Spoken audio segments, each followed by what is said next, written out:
Good morning. So we're here for the Business Breakfast with Bloomberg and Chazy Partners. We're continuing on with operational efficiencies through transformation shared services. I'm pleased here to do a case study with Sarah Davis. She's the Director of Shared Services at the University of California, Davis. And before, Sarah, this is going to be more of an interactive session. This isn't so much an interview. I do have some questions, but we're interested from the audience what questions you're going to have. It's a very compelling story. It has a great theatrical arch from where it had maybe a bit of tragedy in the beginning, or hope, and then tragedy, and then success. So we're very pleased to have Sarah here to explain that. So this will engender questions, so we'll be interested to have that from you. So Sarah, before we get started, maybe you could introduce yourself, talk a little bit about it, and then show your presentation. Okay, so I'm Sarah Reed. I'm the Director of University of California, Davis's Shared Services Center. I've been with the Shared Services Center since July of 2014. Prior to that, I had spent 2 years as a department manager for 4 academic departments. I actually don't come from private sector. I come from a different form of government as a commissioned United States Air Force officer. So I had spent 10 years doing that prior to coming to University of California, Davis. And the story I'm going to tell today is a little bit about what University of California, Davis's Shared Services Center is and a history of it, where we were in fall of 2013 when Chazy Partners came in to do an assessment of us, and where we are today in fall of 2015. So first, a little bit about UC Davis's Shared Services Center. Jen Leedy talked about the UC Path Center and the different campuses that there are, and UC Davis has a multifunctional shared services center. So we currently do human resources, payroll, purchasing, and accounts payable work, as well as having a service desk or call center function for our campus. We have approximately 75 staff that support over 180 departments currently, which is about 7,000, between 7,000 and 8,000 people depending on the time of year. Students tend to be around more during the school year. So to do a little bit about our history. So similar to the UC Path Center, the planning started in the late 2000s, and it happened when the state of California went through a number of budget cuts. There was about 2.5 years of planning and a business case that was brought together. And a lot of hard-working people spent a lot of time doing a lot of analysis and trying to get the center ready. Then in December 12th of 2011, that's the day that we actually celebrate in our Shared Services Center, the inaugural team was hired.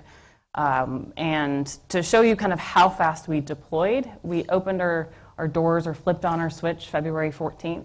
So just over 2 months after the inaugural team was hired, we started doing that level of support for about 5,000 people.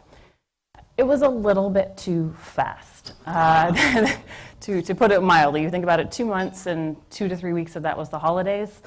It didn't result in a lot of happy clients or happy staff members in any way, shape, or form. So we ended up actually bringing in Chazy in late 2013, early 2014 to do an assessment. We were at about 18 months, and we had gone fast, and there were a lot of unhappy people, and we wanted to have kind of that outside view of what there was.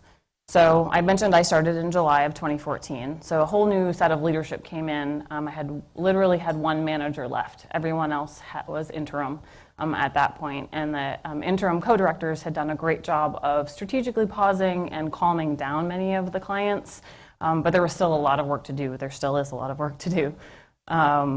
However, starting in early 2015, we were able to start onboarding new clients, started to provide new services, and our next big effort is actually a technology implementation in support of preparation for the UC Path Center to help make sure that our client base is prepared for that large enterprise-wide change.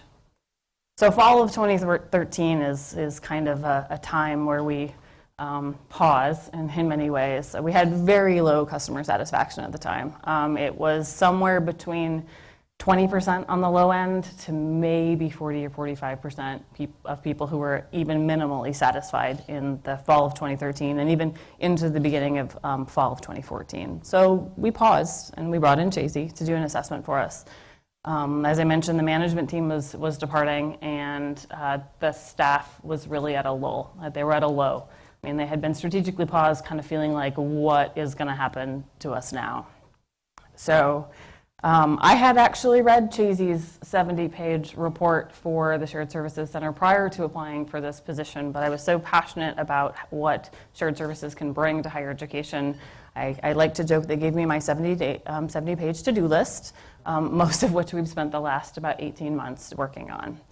So that brings me to where we are today, or what we did actually, and then I'll get to where we are today. So the new leadership team adopted a completely different engagement model. We wanted to hear what people had to say. And it really was about, no matter where you were in the organization, having a place to have a voice. And when I first came in, I heard a lot, both from the internal staff as well as from our clients in the campus community, that there were people who they just didn't feel heard. And so, as I was hiring a new management team, I said, you need to be able to hear the things you don't want to hear. You need to be able to engage, and the people with the loudest voices need to be the ones you're asking why. What do you have to say? I also asked for a 3-month opportunity for myself to go on a learning journey. I had the reports, I had the customer service surveys, but I wanted my own opportunity. I had come from the academic side, which we currently support mainly administrative functions, and so I wanted an opportunity to get to know the client base and the leaders of this whole new sector of people that I wasn't doing, but who I hadn't known, and have an opportunity to build my own credibility within them and let them know that I meant it when I said, I want to know what you have to say.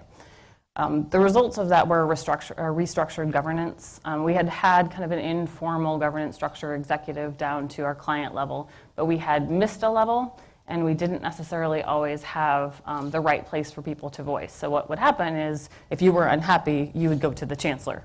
And there was not really a process in between in terms of when people weren't happy. And so we restructured it so that wherever you were in the organization, you had an opportunity to provide your feedback. And we listened to it. Additionally, we designed a campus and client engagement strategy. So we're very proactive now in terms of reaching out to our campus constituents and our clients. We conducted a campus-wide open house that had executive leadership. So the chancellor, the provost, our chief financial officer, all were in attendance at that event. Additionally, we initiated quarterly customer service surveys. So I was actually talking to Anne Marie about this earlier. We probably have the most surveyed clients on our campus, but we were never asking the same questions twice. So I could see a theme, I could see, wow, we were low, we're getting better, this is good, but it wasn't giving me the tangible enough information to take action on. And we really wanted to make sure we were creating a feedback loop that resulted in action. And so now we do 3 months, and we ask people, tell us how the last 3 months have been for your experience. Because my first round of customer service was telling me what happened in February 2012. I'm like, it was really painful. I am not going to pretend it wasn't a very painful time, but I really need to focus on what we're doing now so that I have an opportunity to fix and make things better. And that has resulted in an actionable feedback loop, as well as people know that we're listening and we pay attention to it. I mentioned that the executive level leadership is very visible. They're frequently at our events. They come to the staff. They actually, it's quite great now because they have the stories, and the stories aren't from me. The stories are from clients about their experience with our organization. And finally, we do a lot of communicating. We had been doing some communicating, but not so broadly. We actually recently published in our first annual report, which summarized what we had done in 14-15. And this is a laundry list, and it's not everything that we did. I mean, it's been a very busy. 70-page to-do list has resulted in a lot of different things going on. But where it has resulted us in is increased customer service. So the graphic actually shows the increase of work that we've been doing from year to year. But we now do the quarterly customer service surveys. The most recent had our lowest team at 85% satisfaction and our highest team at 98% satisfaction. So we still have work to do, but our customers are more satisfied than they were 2 years ago. Additionally, we're frequently held up as an example organization because of our feedback loop, because we ask the question and then we take action on it. And we really do make sure that, if somebody has a concern, I take action on it, or my team takes action on it. Even just yesterday, I got an email from a client who supports a non-client of somebody else supports that we support the client. So literally like 3 trains down. And the email started with, we know you will do something about this, and kind of gave me a situation. And my team is today figuring out how to fix the situation. But it was just building up that reputation and that credibility that if you come to us, we will take action on a concern.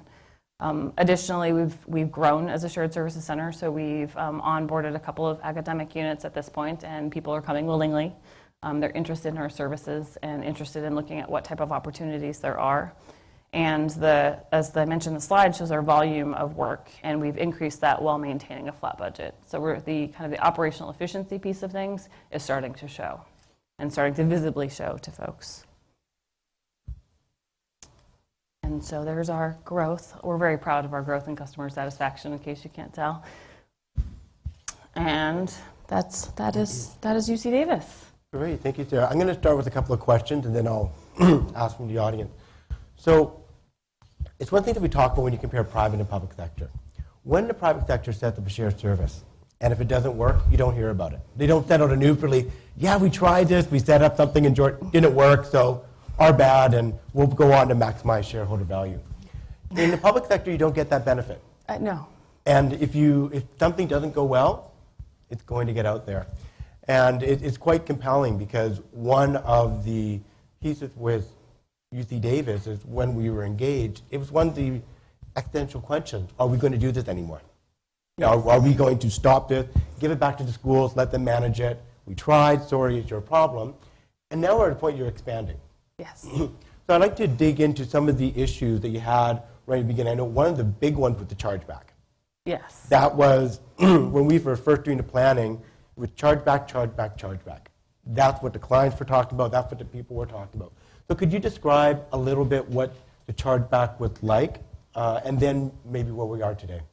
So the recharge model that we've been using is kind of an evolving process, and it had really become the central point of the Shared Services Center. So it wasn't about the work being done, it was about how much money does it cost to have it done. And we actually have, in the last year, brought in some data analysts to really look at where the relationships are, really trying to have a lot of conversations around where it makes sense. The governance group at the strategic level actually came back with they just wanted it to be consistent. So they didn't want a lot of fluctuation from year to year. They wanted it to be predictable, and they wanted it to be simple. So we literally have done probably hundreds of hours of analysis looking at headcount, expenditures, payroll, name it, and associating it with transactions. And we ended up resulting in the guiding principles of really that predictable, simple, consistent, and in many ways while the budget is very important to us and we want to show the value that we provide to folks, it's no longer the central topic that people talk about.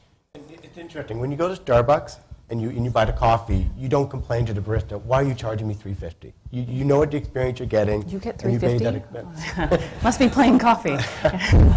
But it's interesting with the charge. When you get good service and you get it's not the cost so much, it's the value that you're getting for it. Yes. And so when they're complaining about the chargeback, it wasn't the fact that they were paying a chargeback. What they're saying underneath is the canary in the coal mine.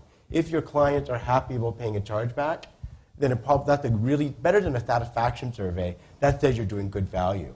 So now when you heard it before, everyone's saying the chargeback's the problem, and what you saw underneath, the service was the problem. It was really about as warm and fuzzy as it sounds, people talk about how it feels different. It feels like we're a welcoming organization. It feels like we want to fix things. I mean, I genuinely do, so it probably helps that it comes from a genuine place. But it's that sense of I get the value, and in many cases, we really try and make sure that we know when those values are. I mean, one of the efforts that we actually have done in this last year is engage the executive leadership at the vice chancellor level, because we had frequently been working with business officers and the COO level, and we really wanted them to know, so let me talk to the vice chancellor of development and alumni relations and talk about how they actually asked us to take on some additional work for them that supports the schools and colleges, because they were so impressed with our service and so impressed with our model that they wanted to use it and to expand it, and being able to tell those experiences that people have really kind of has changed the conversation around Shared Services Center. So how about technology? Technology was another. I know your dirty secret. Yes, you do. Yeah, and it still is. So technology was another struggle Yes. for the center. Yes. And so maybe you could talk around technology. What are some of the issues you had, and where you are today? Okay, so I wish we were in a lot better place. We're not. We're getting there. I think technology is honestly one of those areas where we had a case management system. It was very important for people because the literature said you should have a case management system, and we did upon opening. However, it was built for experts, so we had, if you were the lay person and wanted to know, how to hire somebody, you had to know a whole lot of terminology that you wouldn't probably know if you weren't normally doing this. So we built it around experts. So it's kind of cumbersome. My dream, I tell people, my vision is that I will once have a customer service satisfaction survey that does not have someone say, I hate your case management system, or I hate your ticketing system.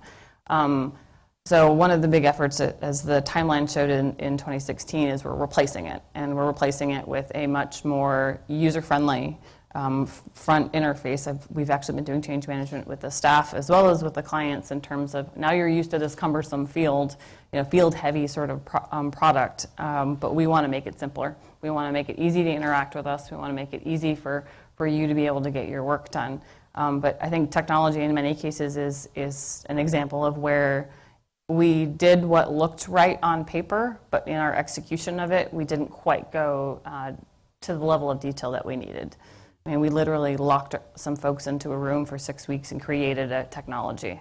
When a normal development would take 6 to 9 months, and again, we did it within that 2-month time frame. So maybe a little bit too fast. Well, actually, talking about too fast, so in terms of a lot of time was spent on a business case. Yes. And very little time on the deployment. Could you maybe just explore that a little bit, some of the decision making? I'm sure these are the constraints we're under, and we're going through that. So what was sort of the experience of that, and what was the result?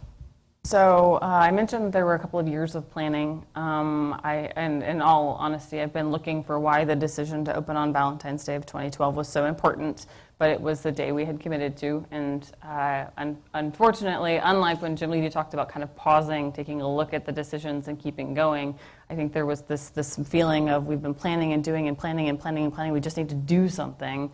And maybe a little bit of additional reflection might have delayed it a little bit and changed the experience for folks. I mean, I tell people with our new technology implementation, and we're doing a number of strategic initiatives currently to offer campus-wide services, and we're being very careful about them. We test it very heavily within our own current client base, then we pilot it with academic units, and we have the feedback loop and we test it. So it takes a little longer, but people are involved, and it's resulting in a more successful opportunity for us to grow. So if I'm a client of the Shared Service Center, I'm kind of curious about my experience in terms, a lot of what you described has been outreach.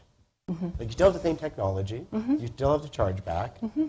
probably pretty similar processes that you did before. And I'm kind of curious about what has changed substantially, because the experience of Shared Service Center is completely different, but is it just outreach? And I'm just kind of curious if you could explore that. I mean, I think it's a lot of different things.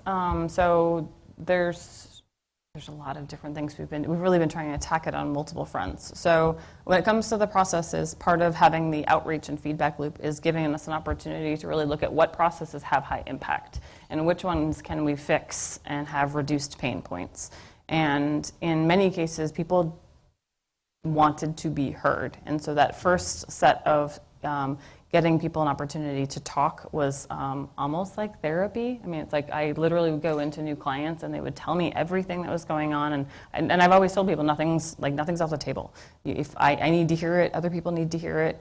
And it's been this kind of growing effort to build the relationships, which Stephen Covey has a concept of speed of trust, right? So the more people trust you, the easier it is to get things done. And I see our organization very much as that case, because as the trust has grown, we're able to do more work, we're able to do it faster, and we're able to get things done. But in the background of that is we have business process analysts who anytime something ends up being really sticky, we're analyzing, we're process mapping, and then we're looking at the best way to do it, which is feeding very nicely into our preparation for the technology, because we're really trying to look at where do we streamline things, like where have we made things hard.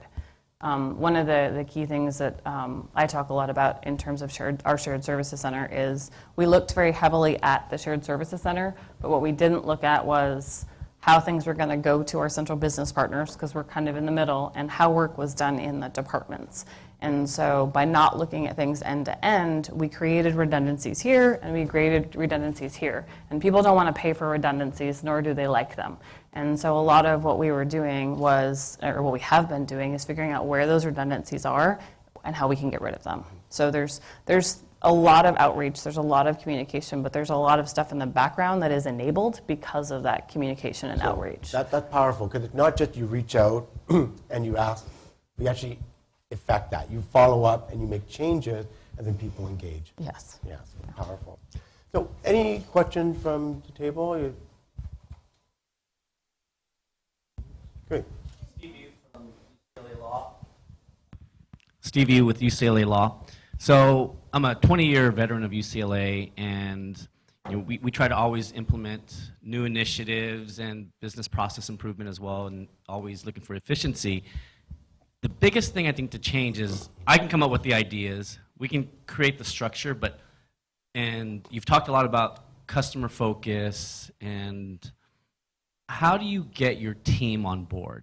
Like, what do you do, and especially if you're doing things so quickly, how do you get them to buy into the change, work with the change? Because most people, especially at, I find at least at UCLA, I'm probably sure it's at other higher ed places as well, their willingness and even to some degree ability to change is slow or slower. So what do you do to get them to move with you?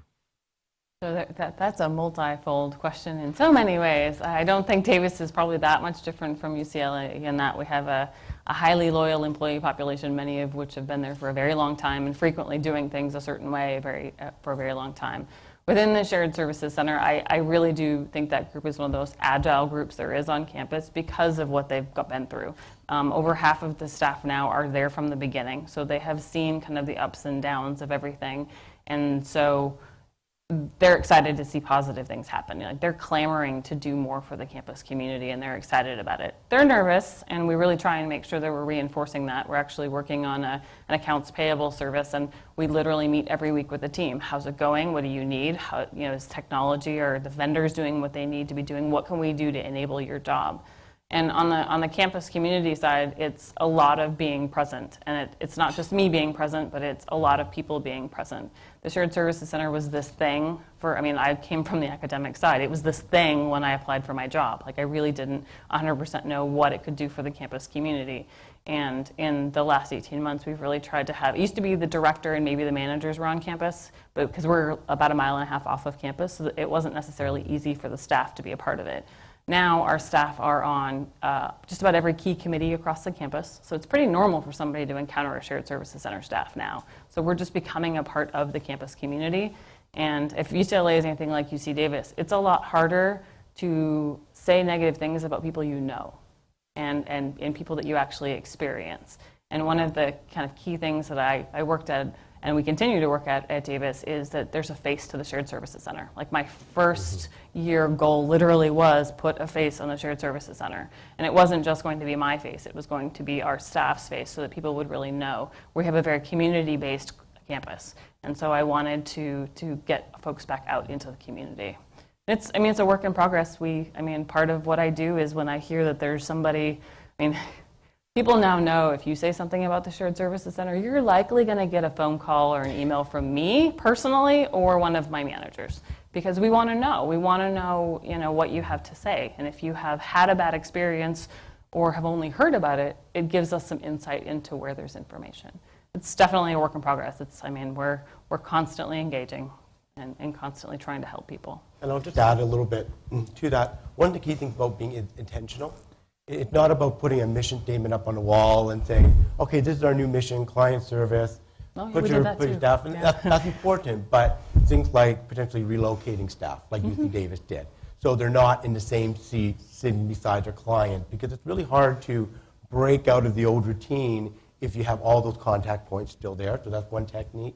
Being intentional about writing new job description, intentional about mapping out the processes. So it's not figure it out, work here for 6 months, and you'll figure out a good way of doing it. This is our standardized way of doing it. And you actually push out, you don't create space for the old to be continued. And so there's several pieces of methodology so that it becomes quite intentional, and then you're monitoring it. Yeah. Great. Any follow-up, Steve? That answers it. Appreciate it. Great. Okay.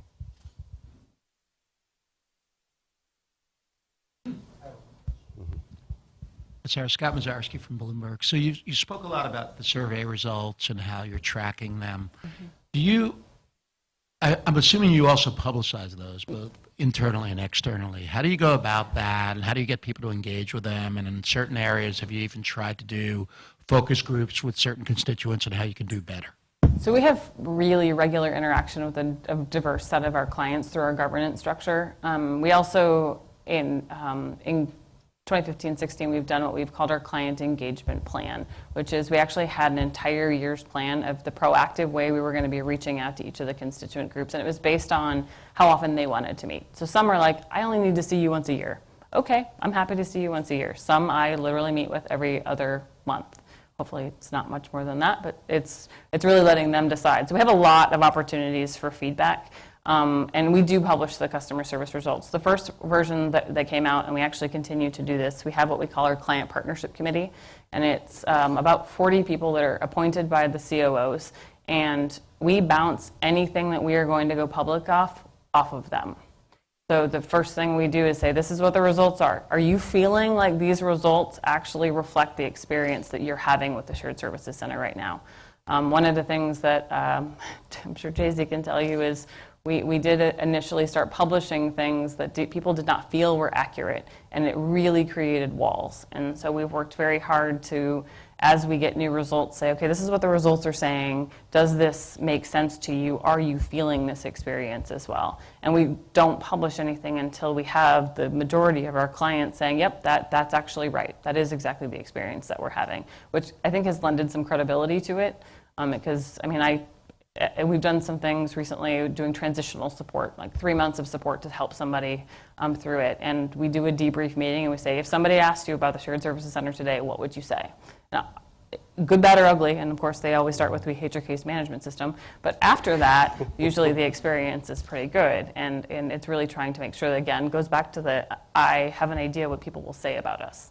And vetting it through the clients so that they would say that too. And I always tell people, if you have something completely different, tell us. I would much rather hear from you right now that you're not having a good experience so I can do something about it than have you tell somebody else. Because it will eventually get to me in some way, shape, or form. So I would rather it come straight from you. Yeah, hypothetically speaking, if you're meeting with your client or complaining and you bring up your dashboard and say, look, it's all green, you must be wrong. That's not really the conversation. It's not going to build that relationship. Yes, yeah. I think there was somebody who said, if your dashboard's green and your clients are red, there is something wrong. And so I can't remember who said that, but I really try and think that. People are like, but it looks good. Yeah. If it looks good, I'm like, yeah, but do people feel like it is that? Because if you show them something they don't believe in, they are going to be very loud about what they don't agree with. And I would rather you be loud to me and me have an opportunity to fix it. And there's simple things, like part of it could be you're measuring the wrong thing. You're measuring the part you control, but you need to be measuring end to end so you actually get a client experience. And it doesn't mean you control the whole piece, but it does mean you have some ownership over it so you problem solve the whole piece. And you just say, well, I'm doing my part really well, the rest of it isn't my problem. It doesn't engage the conversation. Oh, and that's one thing about our governance structure is from strategic all the way down to the tactical boots on the ground level, we have the department, the Shared Services Center, and the central business partner as well. So we're not trying to change anything that will affect sides that we might not see. We really try and make sure that we're looking at things end to end because it wasn't something we had necessarily done very well initially. But we're at the end of our time.